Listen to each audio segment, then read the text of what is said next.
Good morning students. Video lecture में आपका स्वागत है। आज हम हमारे प्रथम पेपर विश्व के प्रमुख संविधानों की श्रृंखला में चीन के संविधान का अध्ययन प्रारंभ करेंगे और सबसे पहले एज यूजुअल चीन के संविधान की विशेषताओं के बारे में हम जानने का प्रयास करेंगे। चीन के बारे में तो आप सभी जानते हैं और जब से आपने 6, 7, 8 जब से आपने स्कूल की पढ़ाइयाँ शुरू की हैं तब से आपने चीन के बारे में काफ़ी कुछ सुना हुआ है। चीन भारत का पड़ोसी राज्य है।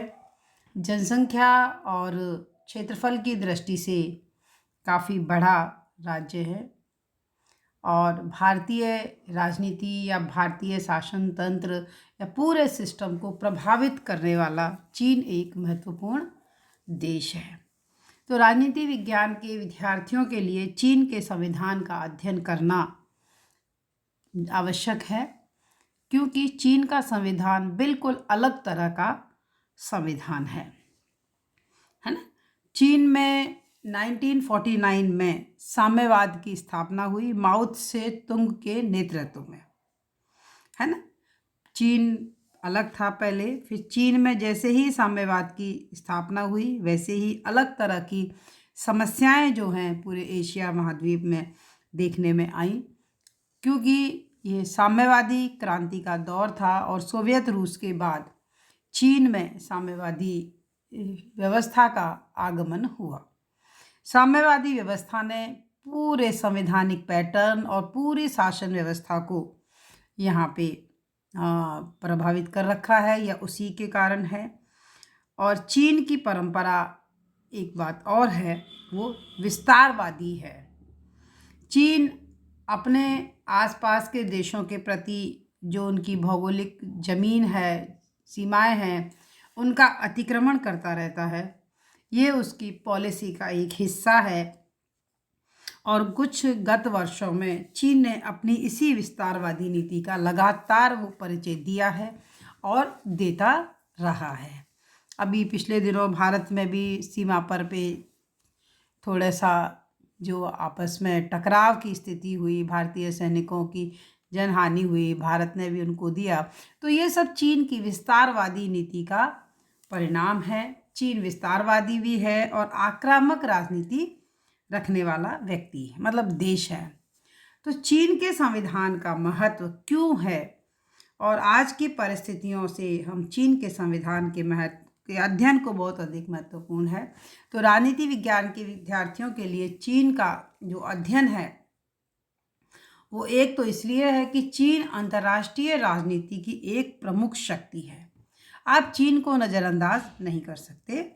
1 अरब के ऊपर यहाँ की जनसंख्या है और ये अपने आप को विश्व की महाशक्ति मानने की दिशा में है। चीन ने परमाणु परीक्षण और हर तरह का बम वगैरह उसने बना रखे हैं, एटॉमिक पावर्स, और वो एशिया का एकमात्र ऐसा देश है जो संयुक्त राष्ट्र संघ में स्थायी मेंबर है।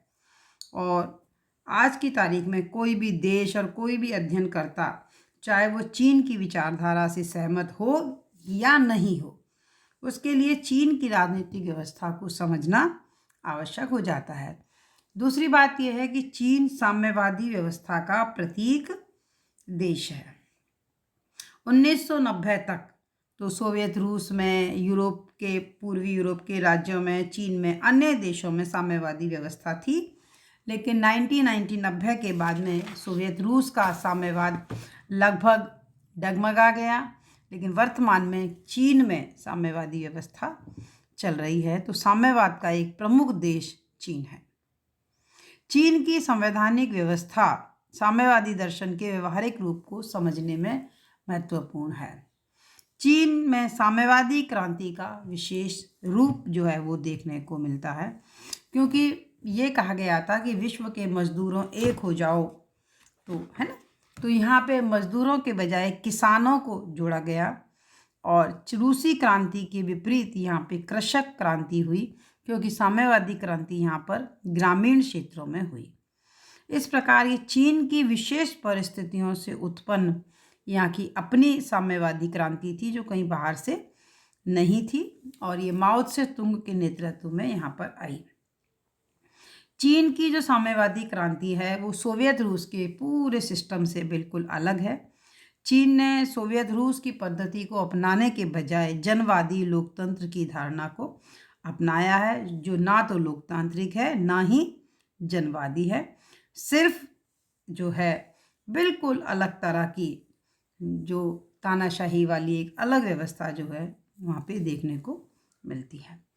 चौथी बात यह है कि चीन आजकल साम्यवाद और आर्थिक उदारवाद के बीच समन्वय की ओर निरंतर अग्रसर है। माओ के डेथ के बाद चीन ने अपनी व्यवस्थाओं में बहुत परिवर्तन किया है। हालांकि वो नागरिकों की स्वतंत्रताओं की बात नहीं करता है, लोकतंत्र की बात नहीं करता है, जैसा वहाँ दिखता है वैसा है नहीं। मानवाधिकारों के हनन के उसके ऊपर गंभीर आरोप उसके ऊपर लगे हुए हैं, लेकिन फिर भी वो विश्व का ध्यान अपनी ओर लेता है। और भारत के लिए संवैधानिक व्यवस्था चीन की व्यवस्था का काफ़ी महत्व है। भारत के लिए स्पेशली इसलिए है कि भारत भी एशिया का एक बड़ा देश है ना। अब हम बात करते हैं कि चीन के संविधान की विशेषताएं कौन कौन सी हैं। देखिए, चीन में शुरू में जो संविधान था 1949 में माओ, फिर उस संविधान को बदला गया और 1982 में एक नया संविधान जो है वो चीन के में लाया गया। पुराना संविधान जो है 1954 में जो बना था वो रूसी ढांचे के ऊपर था, फिर धीरे धीरे उसमें बदलाव लाया गया। जो नया संविधान है चीन में वो 1982 में आया। उसमें 138 अनुच्छेद हैं जो 4 अध्यायों में विभाजित हैं, है ना। ये संविधान बिल्कुल अलग तरह से है। सबसे पहली बात तो यहाँ के संविधान में ऐतिहासिक अनुभवों का भी इसमें जिक्र किया गया है और इन अनुभवों को कानूनी रूप प्रदान किया गया है।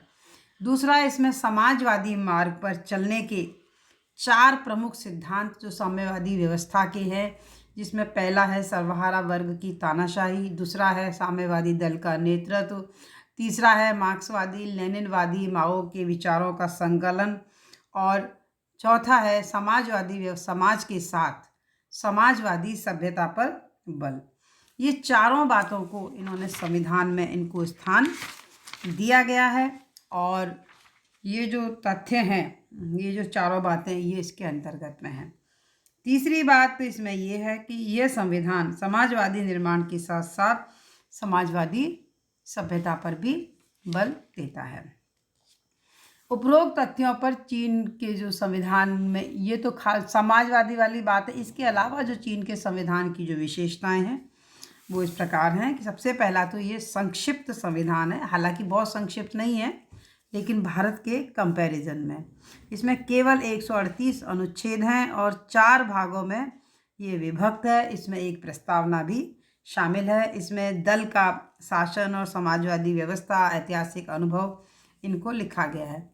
दूसरा है कि जो संविधान एक पर्टिकुलर समय पे बनाया जाता है वो आवश्यक रूप से वो लिखित होता है। अगर लिखित है तो वो निर्मित भी होता है ना। तो इसका जो निर्माण है यहाँ की जनवादी कांग्रेस ने किया है। इसको लिखित के साथ निर्मित संविधान कह सकते हैं। प्रथम संविधान में सामान्य सिद्धांत हैं, दूसरे अध्याय में मौलिक अधिकार और कर्तव्य हैं, तीसरे अध्याय में स्ट्रक्चर और ऑफ स्टेट है, चौथे अध्याय में साधारण जो बातें हैं जैसे national flag, national anthem, national emblem and capital of China का ब्यौरा दिया गया है। तीसरी जो विशेषता है कि पारिभाषिक दृष्टि से कठोर लेकिन व्यवहारिक रूप से लचीला संविधान है। देखने में तो लगता है कि बहुत ही स्पेशल प्रावधान यहाँ की संविधान संशोधन में है, लेकिन ऐसा नहीं है। यहाँ की जो व्यवस्थापिका है जिसको जनवादी कांग्रेस कहा गया है वो संविधान संशोधन की व्यवस्था करती है। पारिभाषिक दृष्टि से प्रोसेस अलग है, लेकिन व्यवहार में लचीला इसलिए है कि केवल अकेली व्यवस्थापिका यहाँ पे कर सकती है, क्योंकि यहाँ एक दलीय शासन व्यवस्था है। इस वजह से 1/3 बहुमत, 2/3 बहुमत, आप जितना चाहें उतना बहुमत आसानी से उपलब्ध होता है। चौथा है जनवादी लोकतांत्रिक तानाशाही यहाँ पर है। डिक्टेटरशिप ऑफ प्रोलिटेरियट, तो यहाँ पे ये लिखा गया है कि जनवादी चीन लोकतांत्रिक तानाशाही वाला एक राज्य है जिसमें श्रमिक वर्ग के हाथ में सारी पावर है। श्रमिक और किसानों के बीच में अटूट मैत्री का संबंध है। जनतांत्रिक लोक तानाशाही का मतलब ये है कि डिसीजन एक बार नीचे से लिए जाएंगे और एक बार जब ले लिए जाएंगे तो उनकी अनुपालना ऊपर से नीचे तक होगी। और ये कहते हैं कि मजदूरों की तानाशाही पूंजीपतियों की तानाशाही से ज़्यादा बेहतर है।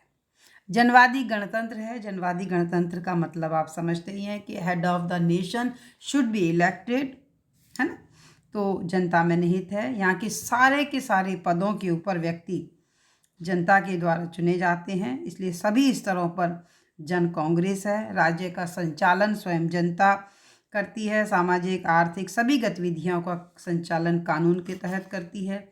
चीन का जो ये नया संविधान है ये लोकतंत्र और केंद्रवाद दोनों की बात करता है। लोकतांत्रिक केंद्रवाद का यही मतलब है कि हर स्तर के पदाधिकारी अपने से उच्च स्तर के अधिकारियों के आदेशानुसार काम करें। सभी शासन संरचनाएं केंद्रीय सरकार के अधीन हैं और सभी को साम्यवादी पार्टी के कठोर नियंत्रण में काम करना पड़ता है।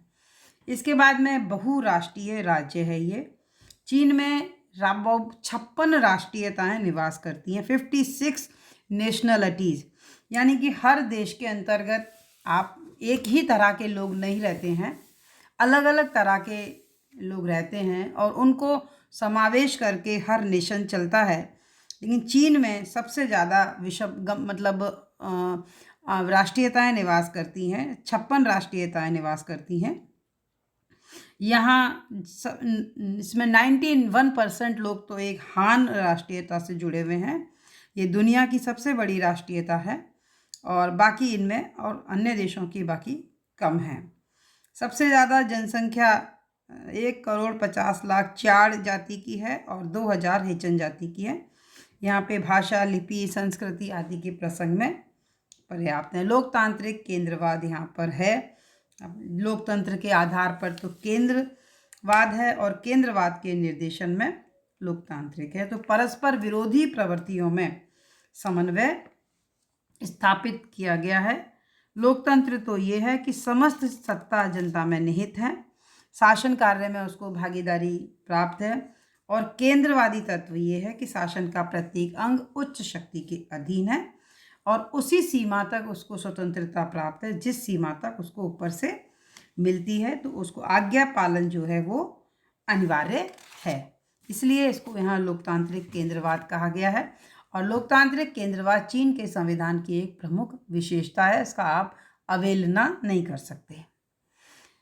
एकात्मक शासन प्रणाली यहाँ पर पाई जाती है। चीन संघात्मक नहीं है जैसा भारत में है कि आपकी शासन सत्ता विभाजित है, राज्य और प्रांत और इस तरह का कोई यहाँ पे व्यवस्था नहीं है। समूची शक्ति एक ही इकाई में निहित है। चीन हालांकि एक विशाल आकार वाला देश है लेकिन फिर भी एकात्मक है। यहाँ पे 4 प्रकार के डिस्ट्रीब्यूशन किए गए हैं, जैसे प्रांत है, स्वायत्त शासी प्रदेश है, नगर निगम है, फिर स्वायत्त शासी जनपद है, कम्यून है, कस्बे है, लेकिन कोई फ़र्क नहीं है। ओवरऑल जो शासन 2 प्रकार के होते हैं, एकात्मक और संघात्मक हैं। एकात्मक शासन प्रणाली है। इसके बाद में यहाँ पे नागरिकों के मौलिक अधिकार और कर्तव्य भी यहाँ पर दिए गए हैं। अधिकारों को 4 भागों में बांटा गया है: आर्थिक, राजनीतिक, सामाजिक और व्यक्तिगत स्वतंत्रताएं। यहाँ पर जो है कर्तव्य भी दे रखे हैं। कर्तव्य में सिर्फ इतना है कि मातृभूमि की रक्षा करें, सेना में भर्ती होने के लिए तत्पर रहें, आक्रमणों का प्रतिरोध करें, है ना। अधिकार यहाँ के कोई खास मायने नहीं हैं। समाजवादी अर्थव्यवस्था यहाँ पर पाई जाती है। उत्पादन के साधनों का प्रबंध 2 प्रकार से होता है, एक तो जनता द्वारा समाजवादी स्वामित्व और दूसरा श्रमजीवी जनता द्वारा समाजवादी स्वामित्व। अनुच्छेद 12 के अनुसार समाजवादी संपत्ति की चोरी, अर्थव्यवस्था को नुकसान पहुंचाना कार्यों को दंडनीय अपराध घोषित किया गया है। तो यहाँ पे जो साम्यवादी शासन व्यवस्था है वो अभी वर्तमान में थोड़ी मिश्रित अर्थव्यवस्था की ओर बढ़ती जा रही है, लेकिन फिर भी मूल तो साम्यवादी आयोग जो दल है पूरा उसका ही है। यहाँ पे राजनीतिक दलों के गठन की स्वतंत्रता है, लेकिन एक ही दल है। यहाँ पे संविधान में सैद्धांतिक रूप से आप अनेक राजनीतिक दल बना सकते हैं, लेकिन यहाँ पे साम्यवादी दल का ही प्रभुत्व और वर्चस्व रहेगा। यहाँ पे प्रतियोगी राजनीति का अभाव है, एक दलीय प्रणाली है। हालांकि संविधान में ही साम्यवादी दल का जिक्र किया गया है। अक्टूबर 1992 में आयोजित ये स्पष्ट रूप से कहा गया है कि हम पाश्चात्य तरीके की बहुदलीय शासन प्रणाली को कभी नहीं अपनाएंगे। यहाँ पर केंद्रीय सैनिक आयोग की व्यवस्था की गई है, ये अलग है, किसी भी देश के संविधान में नहीं पाई जाती है, और पूरे देश की सेना इस आयोग के डायरेक्शन में रहती है। इस आयोग में सभापति, उपसभापति, अन्य सदस्य रहते हैं, है ना। तो ये अमूमन चीन की केंद्रीय सैनिक आयोग का अध्यक्ष, साम्यवादी पार्टी का महासचिव और देश का राष्ट्रपति एक ही व्यक्ति होता है, इसलिए वो सर्वशक्तिमान ताकतवर होता है। सारे ही पदों का एकीकरण जो इन्होंने किया है इस वजह से ही है। फिर राष्ट्रपति पद की पुनर्स्थापना, बीच में इन्होंने 78 से पहले राष्ट्रपति के पद को समाप्त कर दिया गया था, लेकिन 1982 के संविधान में वापस राष्ट्रपति के पद की पुनर्स्थापना की गई है। राष्ट्रपति के द्वारा जो औपचारिक कार्य होते हैं, जैसे कार्य आदेश जारी करना, प्रधानमंत्री की नियुक्ति करना, ऑडिटर जनरल की नियुक्ति करना, विदेशी राजदूतों से प्रमाण पत्र लेना, ये राष्ट्रपति को करने होते हैं। इनका कार्यकाल मात्र 5 वर्ष का है ना। इसके बाद में यहाँ के ही संविधान में विदेश नीति के सिद्धांतों का उल्लेख किया गया है कि चीन के विदेश नीति में कहा गया है कि चीन का भविष्य दुनिया से संबद्ध है, चीन पंचशील का पालन करेगा, चीन साम्राज्यवाद, उपनिवेशवाद का विरोध करेगा। इस तरह की बहुत सारी बातें उन्होंने अपने संविधान में लिखी हुई हैं। यहाँ पर न्यायपालिका की जो स्थिति है वो स्वतंत्र नहीं है। यहाँ पर न्यायपालिका की स्वतंत्रता का जो सिद्धांत और सर्वोच्चता का सिद्धांत, निष्पक्षता का सिद्धांत स्वीकार नहीं किया गया है। यहाँ पे न्यायपालिका एक सबऑर्डिनेट ऑर्गन के रूप में काम करती है। यहाँ पे न्यायपालिका को संविधान की व्याख्या करना, संविधान विरोधी कानूनों को रद्द करना, इस तरह का कोई अधिकार नहीं है। यहाँ पर न्यायपालिका का एक ही कार्य है और वो न्यायपालिका यहाँ की संसद के प्रति उत्तरदायी है, और इसका जो पूरा जो सिस्टम है वो इस बात पर है कि सारा का सारा व्यवस्था साम्यवादी व्यवस्था के सिद्धांतों की रक्षा करे, और यहाँ पर न्यायाधीशों को स्वतंत्रता पूर्वक निष्पक्ष होकर कार्य करने का अधिकार नहीं है। तो चीन की जो साम्यवादी व्यवस्था है उसके अंतर्गत शासन व्यवस्था की जो रूपरेखा प्रस्तुत की गई है, व्यवहार में उसका कोई महत्व नहीं है। हर साम्यवादी व्यवस्था में जो लिखा जाता है वो होता नहीं है, तो व्यवहार में उसका कोई महत्व भी नहीं होता। चीन में भी ऐसा ही है। संविधान के द्वारा संस्थागत व्यवस्थाएं की गई हैं, लेकिन व्यवहार के अंतर्गत आज चीन की समस्त राज्य व्यवस्था एक ही व्यक्ति के हाथ में केंद्रित है। वो वहाँ के राष्ट्रपति भी हैं, वो वहाँ के साम्यवादी दल के महासचिव भी हैं, और केंद्रीय सैनिक आयोग के अध्यक्ष भी हैं। तो साम्यवादी दल का महासचिव, केंद्रीय आयोग का अध्यक्ष, सर्वशक्ति संपन्न। तो ये जो राज्य व्यवस्था है वो चीन की है। तो चीन के संविधान में जो भी बातें उन्होंने लिखी हैं, चूँकि संस्थाओं को बनाना अलग चीज़ है, और जी यहाँ के भी अधिकार और कर्तव्य जिनकी हम बात करते हैं सारे साम्यवादी व्यवस्था को ध्यान में रखते हुए किए गए हैं। तो ये तो हुआ आपका चीन के संविधान की विशेषता है ना। धन्यवाद।